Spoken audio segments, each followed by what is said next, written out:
A massive temperature shift in the ocean is fundamentally rewiring North American weather patterns right now. This looming climate event threatens to disrupt the Midwestern agricultural breadbasket, devastate southern wheat yields through severe flooding, and send international food prices spiking. Welcome to Zenith Global News. In today's Explainer, we're mapping out the cascading fallout of this global weather shift. We'll cover the Super El Niño threat, strategic weather pattern shifts, breadbasket agricultural disruptions, wheat and cotton supply risks, and the climate change strategic outlook. Let's dive right into Section 1, the Super El Niño threat. So, back on June 11th, NOAA officially declared that El Niño has arrived. Now, this natural phenomenon is triggered when sea surface temperatures in the Pacific sit at least half a degree Celsius above normal for a few consecutive months. It essentially acts as a master switch, totally rewiring our global atmospheric currents. And the forecast here is looking pretty severe. Scientists are predicting a staggering 63% probability that surface temperatures will actually exceed 2 degrees Celsius later this year. To put that into perspective, that level of warming elevates this into a highly disruptive super El Niño. We're basically shifting from one extreme right to the other. We just emerged from La Niña's cooling effect, which was linked to those severe, frequent droughts we've been seeing.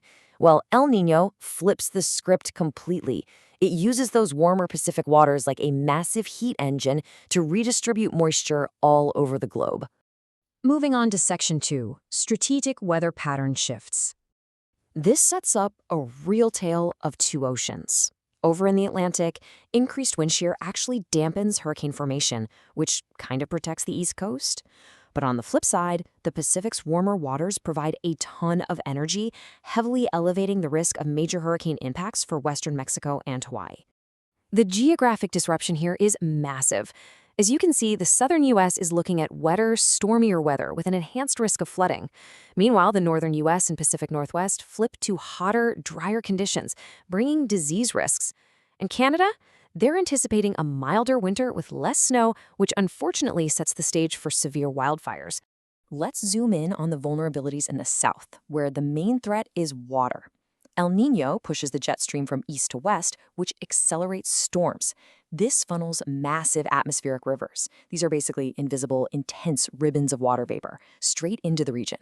So while it brings some much-needed drought relief, it brings immediate risks of catastrophic flooding right along with it. Up north and into Canada, the threat matrix entirely inverts. Because the jet stream drops further south, the Pacific Northwest completely misses out on vital storm tracks. We're looking at less snowfall in the northern Rockies, early snowpack melting, and much drier soil. This all leads to an extremely elevated risk of severe wildfires by next summer. That brings us to Section 3, breadbasket agricultural disruptions. This is where things get really concerning for the economy. As Texas A&M atmospheric researcher William Ball warns, there is serious concern that if the Midwestern states see less than normal precipitation going into summer and fall, it could severely impact crop production in the breadbasket. El Niño directly threatens the predictable rains these foundational crops rely on. And you have to remember, Midwestern crop failures create these massive, cascading vulnerabilities across our entire global supply chain. When North American agricultural output drops, international markets react almost instantly, and that triggers sharp spikes in global food prices. So what starts as a regional weather event officially becomes a global geopolitical crisis. Let's look at Section 4, wheat and cotton supply risks. Down in the South, agricultural markets are facing a dual reality. On one hand, severe flooding from heavy rains could outright destroy highly vulnerable wheat and cotton production. But on the other hand, if that rainfall remains moderate, it actually holds massive potential to boost winter wheat yields in the southern Great Plains. University of Maryland researcher Weston Anderson really hit the nail on the head here. He notes that La Niña has frequently led to poor years and crop failures in the drier portions of the southern Great Plains.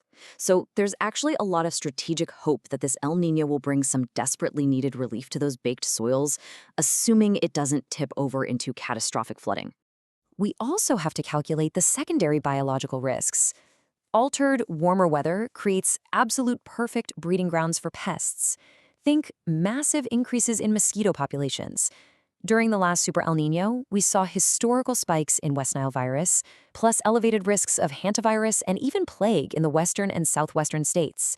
It's a huge compounding threat for local health infrastructure. Finally, Section 5, Climate Change Strategic Outlook. Let's zoom out to the macro level. The last Super El Nino, back in 2015 to 2016, shattered global temperature records and caused a 500-year drought in the Caribbean. Now, in 2023, a new cycle is beginning, with a very high probability of reaching that exact same super status. And as we look ahead this century, climate models showed the frequency of these strong El Nino events is likely to increase. The World Meteorological Organization issued a really stark warning. This year's El Nino will, and I quote, pour fuel on the fire of a warming world. It's going to exacerbate drought, heavy rainfall, and heat waves. Extreme volatility is rapidly becoming the new baseline for our global agricultural and economic systems. With extreme weather rewriting the rules of global agriculture, the question is no longer if our supply chains will break, but how quickly they can adapt. Make sure to like, share, and subscribe. Stay informed, stay aware, stay ahead, only on Zenith Global News.